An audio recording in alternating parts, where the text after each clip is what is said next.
Let us know you are ready.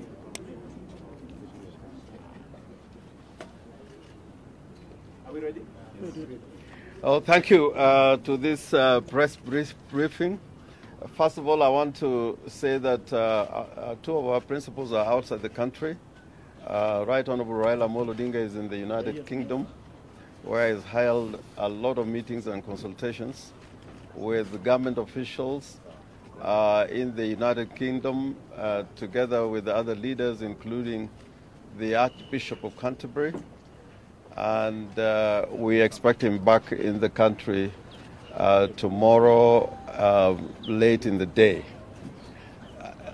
Stephen Kalonzo Musyoka, His Excellency, is in the United States of America. Also, while there, he is having quite a busy schedule, having meetings and consultations, and we expect him back in the country over the weekend. The two principals, Honorable Mudavadi and Honorable Wetangula, are with us, but for purposes of this press conference, they will be following not only this press conference, but the events of the day. But we are starting the day on a very bad note, because we have just been informed that the President has signed the election law amendment bill, which after publication will become law. He is also assented to the election offences bill, amendment bill, which after it is gazetted will become law.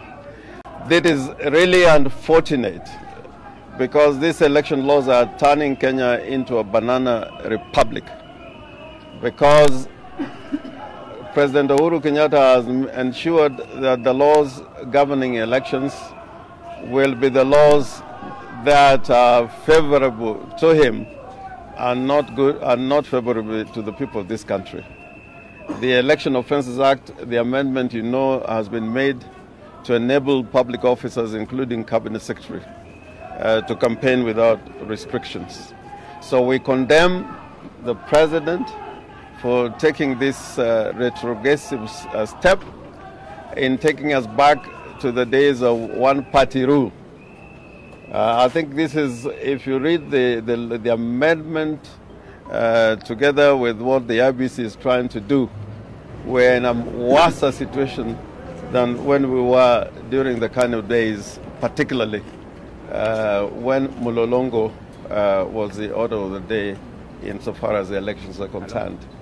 Now, these amendments now mean that the electronic system of election, which was established by law at the end of the last year, is for all intents and purposes dead, because it is taking us back into a situation where if there's conflict between the electronic transmission or electronic identification of voters, then the manual process of both transmission and identification will prevail.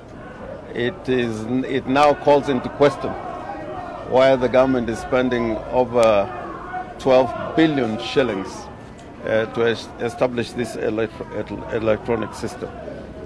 Now, having said that, we also want to condemn Mr. Matiang'i for saying that we cannot enjoy our freedom to demonstrate and to picket.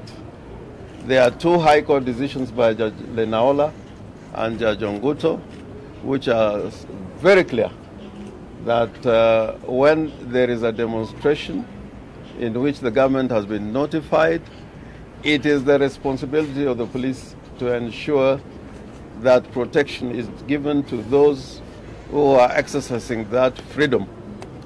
And it is also the responsibility of the police to ensure that other people who are not taking part in the demonstrations are also protected. But we have noticed that during our demonstrations, the elements which have brought about some incidences of looting and violence are not the NASA supporters. In fact, normally when we start from Uhuru Park, everything is normally clear and peaceful until we get into town around Kencom and around Koja Mosque. That is where normally they post people to try and bring problems to the demonstration. But we are not intimidated. And from here, we are all going to march into town in the normal way we have done. We have notified the police about this demonstration. And the law requires that if they don't want us to take part in a demonstration, having received that notification, they should notify us in writing, giving us the reasons why they are objecting to that notification. And if we so desire, once we are served with that refusal or objection, then we can go to the High Court. Unfortunately, that has not been done, so we are presuming that what Matiang'i was saying the other day is just hot air and nothing more.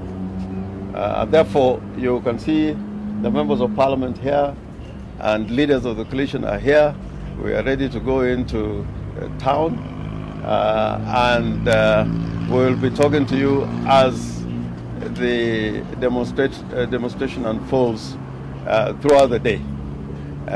Finally, I think it is important to give a word of appreciation to the media because I think what we have read today, particularly in the editorials, is condemning the action that the government has taken in trying to stop these demonstrations because it is clearly against the Constitution and against the law regarding meetings and demonstrations. I think with that, we are prepared to take one or two questions and then we are proceeding to town. No election, no reforms. No election, No reforms. no reforms, no elections. No reforms, No elections.